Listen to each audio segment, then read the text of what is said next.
Good morning everyone and welcome back to my channel. Today is very stormy in the mountains. We have had a break now from the rain and I thought it would be a good opportunity to film. Other storms are imminent, so I'm just praying that we will be able to get through this video without a very loud and noisy storm. So in today's video, I will be swatching 9 colours from the Mission Gold range by Mijello. I bought this little box from Jackson's. I think Mijello is located in Korea and I have never tried them before, so I'm very excited to try them. They came with this very handy little leaflet which has information about the colours and also very helpful like colour palette of all their colours they have. So I'll put that aside and I'll move that as well so you can see that I have, as always, made my little swatch card and I'll be swatching on this swatch card today. And because there are only 9 colours, I thought I would use this space at the end to do a little bit of mixing towards the end, weather allowing. And the colours I will be swatching today are Permanent Yellow Light, Permanent Red, Rose Madder, Bright Clear Violet, Ultramarine Deep, Cerulean Blue, Viridian, Red Brown and Van Dyke Brown. Okay, so I'm back and unfortunately the sky is so dark I had to put some artificial light on. I had begun swatching the Permanent Yellow Light and you could hardly see it through the camera because it was so dark. So I just paused the video, put the light on and came back, which I'm not happy about because I really prefer to show the colours in natural light, but it's impossible today. It's so dark outside. I mean, it's been like this for days. We have a few breaks here and there, but they're very, very short. So apologies because it's not natural light today. It's artificial light, but we are going to persevere through this together. And I hope the rain sounds that you may hear aren't bothering you too much because it has begun raining. So next we have the Permanent Red, which is PR112.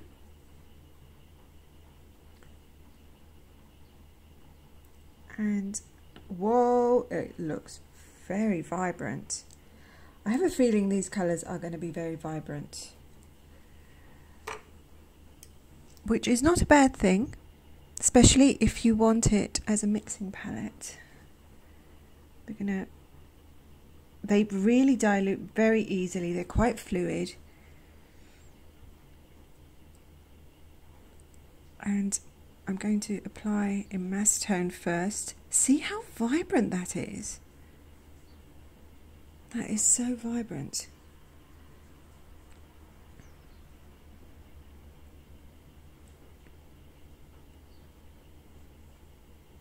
And then I'm going to dilute it as much as I can. That is very bold.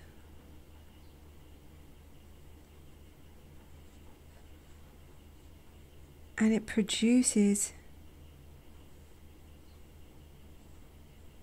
pinkish red when diluted.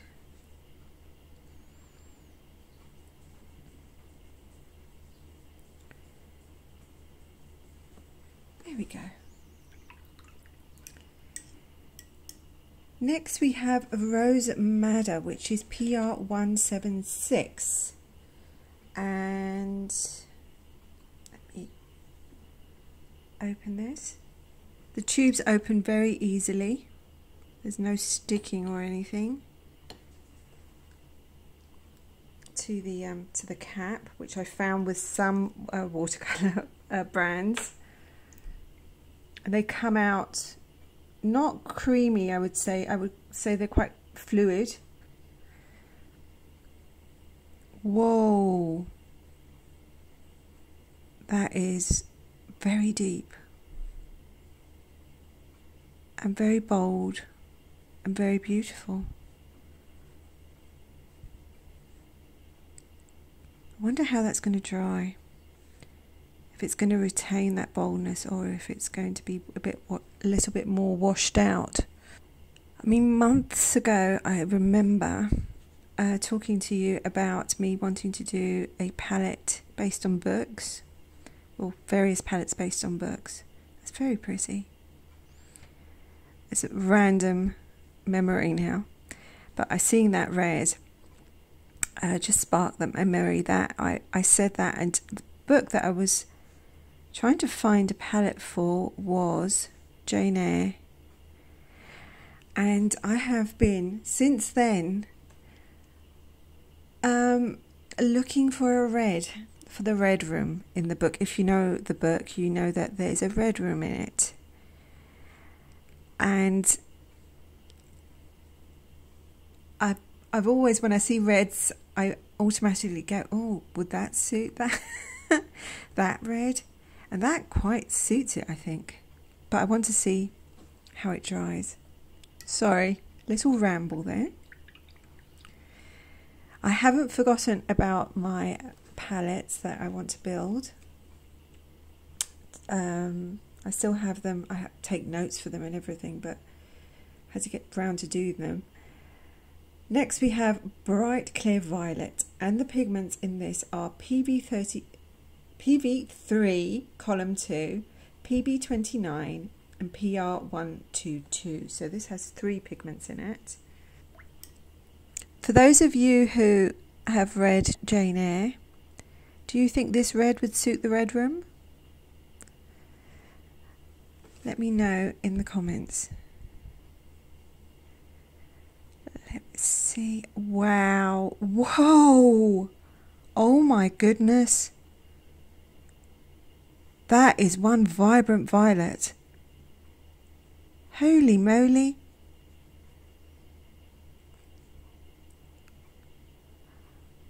These paints flow very beautifully on the paper, by the way. This is cold pressed, 100% cotton, 300 GSM paper.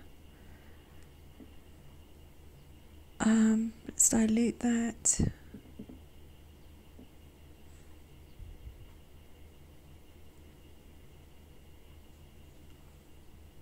And more, and a bit more,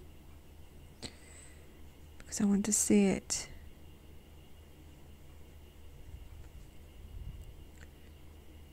As diluted as possible.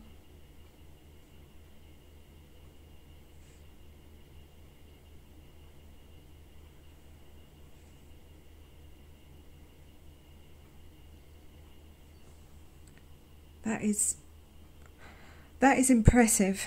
That is a very impressive violet.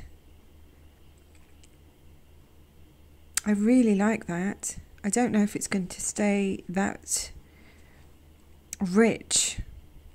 It's not loud, it's rich. It's a very rich violet. It's very pretty. Next we have Ultramarine Deep, which is PB15 and PB29. So as the pigments foretell, it should lean towards violet because it's got violet in it. It's going to be a ultramarine that has violet in it, but will it granulate? Will it have the characteristics of a ultramarine? I mean, not all ultramarines granulate. It depends on what the manufacturer does with the pigment, but I do like an ultramarine that granulates. It's beautiful. Not as violet as I was anticipating, but very beautiful.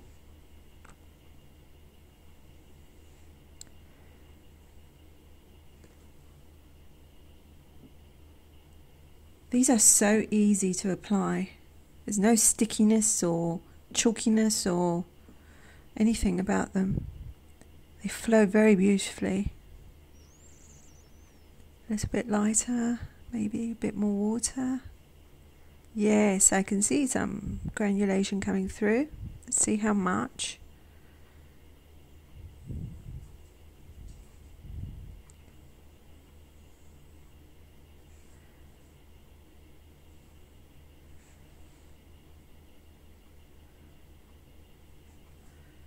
That is nice.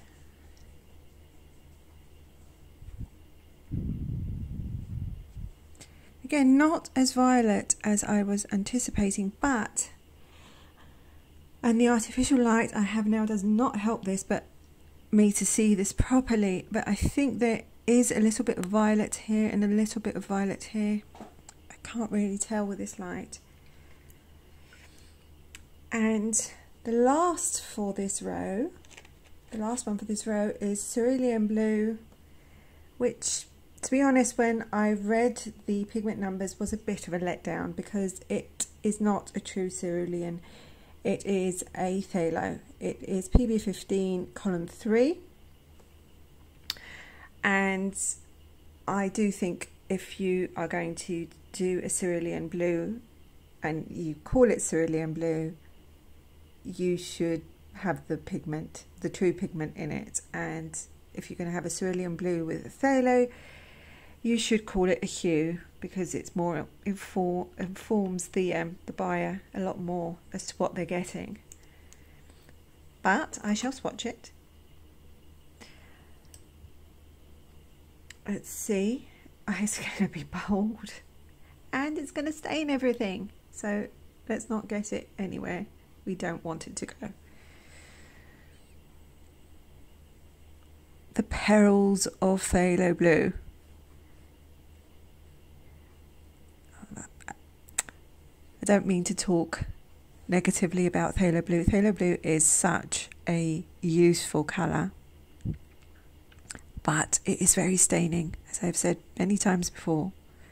If you get it on your fingers, get it on your clothes, it's so difficult to remove. It's a brilliant mixing colour for those who don't mind that it stains so much. Let's see, let's just add a little bit more water.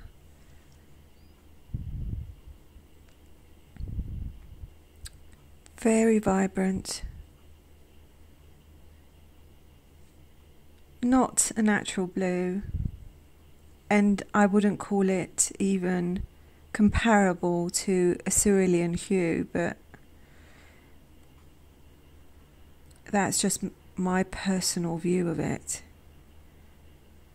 Cerulean is much more greener in my mind and lighter and granulates, but that's what I'm used to. So again, just my personal opinion. Next we have Viridian, which again, a little bit of a letdown for me because I like my true pigments, and this is PG7, which is a phthalo green. Phthalo green cool shade, I believe. And I would have preferred it to be a true Viridian, but it is a very handy colour to have for mixing. Again, staining. So if you don't mind a colour that stains, this is an excellent mixer. I personally, I wouldn't use it as is because it's too artificial. But again, that is a personal preference, and colours are so much a personal. Everyone has their personal preferences, and that's just me. I find it way too artificial. Let's dilute that. And I'm not expecting a granulation like a Viridian. This is phthalos. I rarely have come across a phthalo that has granulated. Let's see. Yes, it's a PG7. Again, excellent mixer. Sounds like I'm doing cocktails. I'm talking about cocktails, but no, I'm talking about watercolors. It is a very handy color to have. It's very nice, and I mean, it does look like it has a tiny bit of granulation, but I think that's just me having wishful thinking about it. But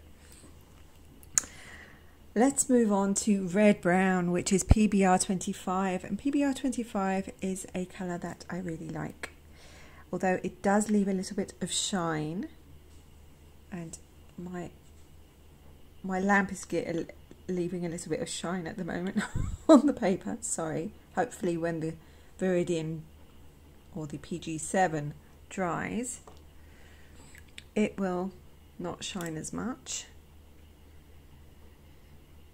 PBR25.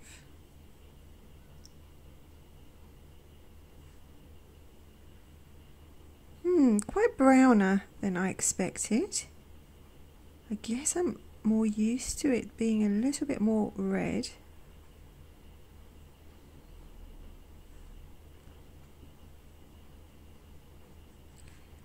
Let's dilute it and see what it does.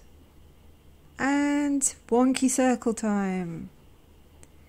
Yes, my circle is not behaving. Okay, let's dilute that.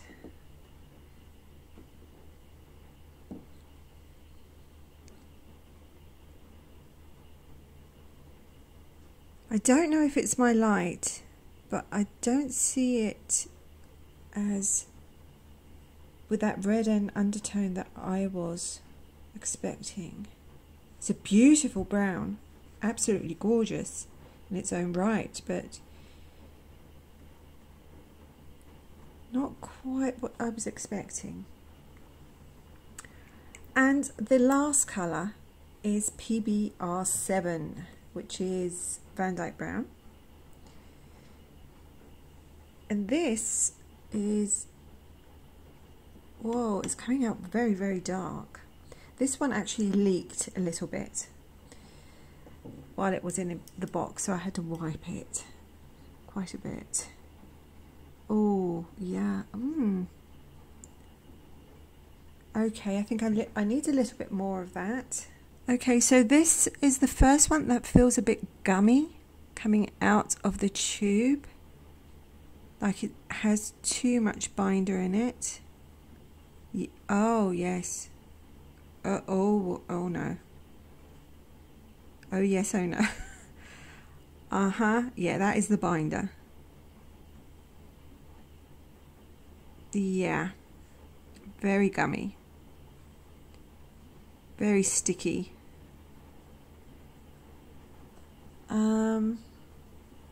One that I should have mixed if I knew that it was going to come out like that. Should have mixed it with a toothpick in the tube. Oh yes, it has so much binder in it. Okay, not impressed with this.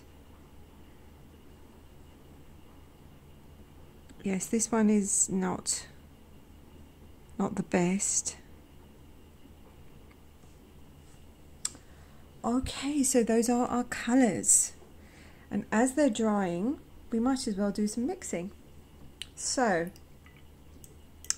I think I'm going to mix, the first colour I'm going to mix is an orange, and I'm going to use some yellow, with a bit of yellow and a little bit of the permanent red.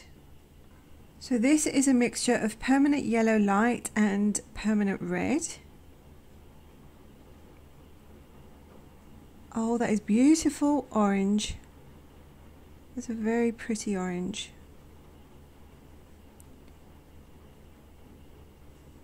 Wonky circle, but pretty orange.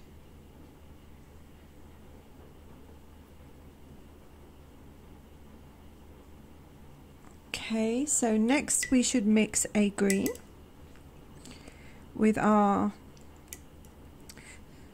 cerulean blue, which is not a cerulean blue, and the permanent yellow again. I do hope the rain sounds aren't too loud. They don't sound too loud to me, but they may come across as very loud in the video. We shall see. Okay, so this is a mixture of the cerulean blue, which is PB15 column 3, and permanent yellow light. And it's very vibrant. It's very loud. And not as natural as well, I didn't expect it to be that natural because of the phthalo, to be honest, but if you like bold greens, that is a green that is bold. I really would like to try and put a little bit of the red brown in there and see what we could do with that. Maybe we can make it a little bit more natural.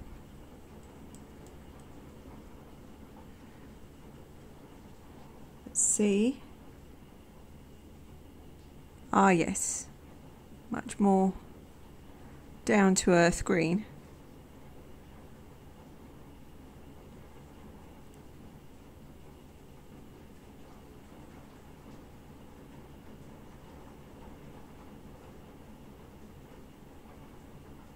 Very olive, khaki green. Very dark coming through the camera, unfortunately. The lighting is not helping either.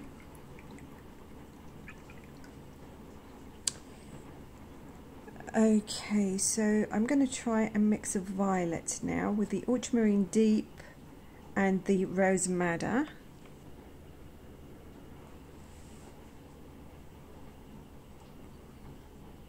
Let's see what this does. Whoa, wow, that is such a rich violet.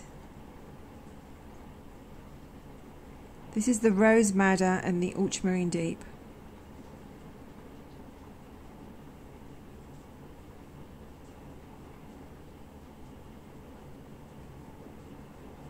Well, that's very pretty because there's colour separation as well.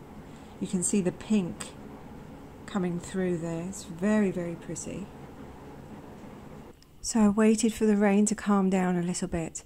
So I mixed another colour, which is a mix of viridian and red brown. And I mixed this because in their catalogue, in the Mijello catalogue that came with the palette, they had this mix and they called it Van Dyke Green. And I thought I'd try it out. So it was, I looked at the numbers and it was PBR 25 and PG 7. So let's see what it does. Okay, it's a more natural green, that's for sure. Very transparent. Not a lot of texture, which isn't surprising given the colours that have been mixed to create it. Oh my goodness, my circles are just out of control now. Okay, that we will call that a circle, but it is not. Okie dokies. Apologies for that wonky one. And the next one I'd like to mix would be, I would like to try, I was going to mix a grey, but maybe I should just not do that. Maybe I should just mix something that I think might be interesting. I think I'm going to mix bright clear violet and viridian. Oh, that's looking promising. It looks that pretty actually. Let's try that. Oh, that. Okay, so why is it doing that? Maybe it's the paper. Maybe I'm blaming the. I was blaming the binder on that, but maybe it's the sizing of the paper on this sheet that is actually the problem. Let's just wiggle the paint around there.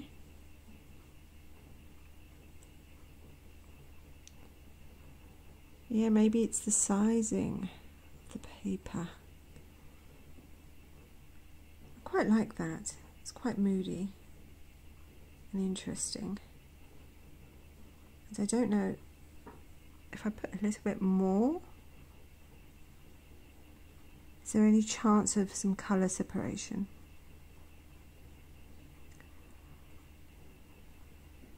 No, I don't think so.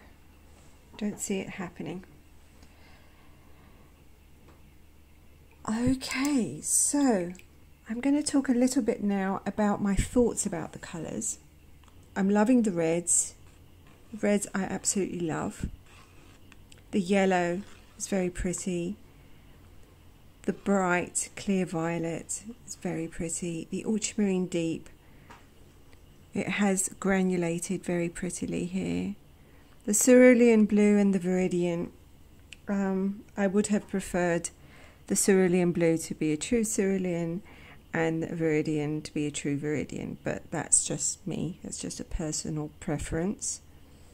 The red brown, which is PBR 25, not as red as I anticipated. The Van Dyke brown, which is PBR 7, came out very gummy. I may need to go in and mix it with a toothpick and see if that helps the consistency of the watercolor. The mixing was very easy to do. The orange was very pretty, came out with those two colors. The green, a bit too vibrant for me. This a little bit more what kind of green I would prefer. The rose madder and the ultramarine deep separated here a lot.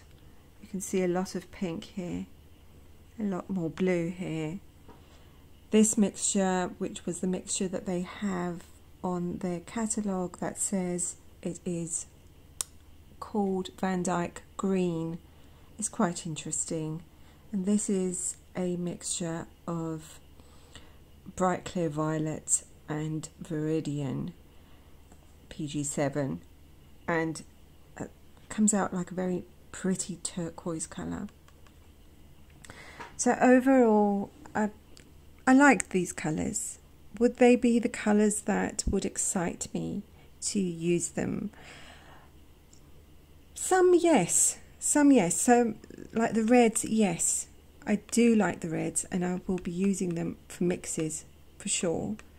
The ultramarine deep I like very much. I think those are the three that kind of stand out for me that I would continue using.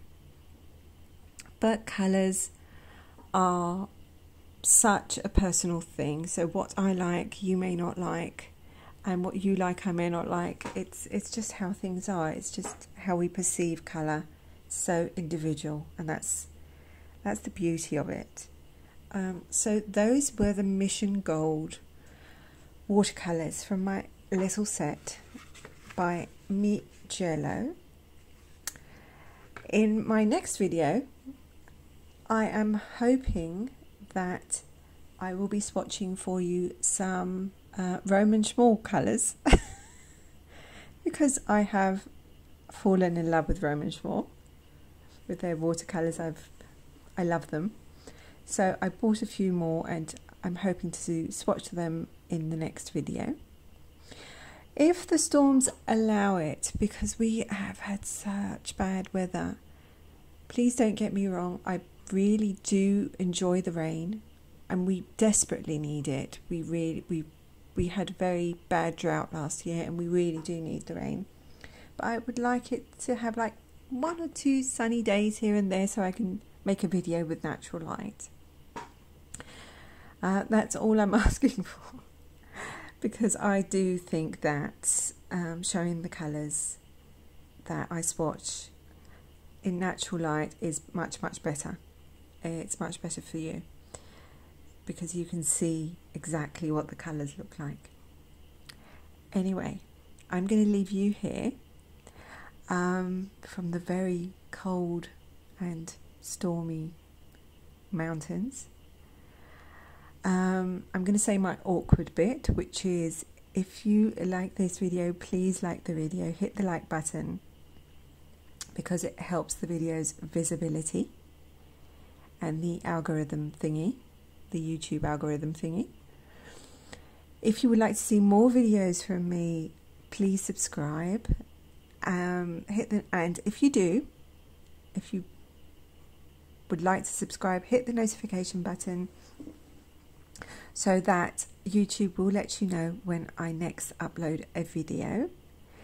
Let me know in the comments what you think about these colours. Would you try them? Do you have them? What are your thoughts on them? Is there something very interesting about these colours that I don't know about? Like the core colours, for instance. I didn't know that they had certain capabilities. I always like learning from you as much as I like sharing with you what I know. So please, you know, share your thoughts, or just say hello. Just say hello. That would be lovely. I love reading your comments.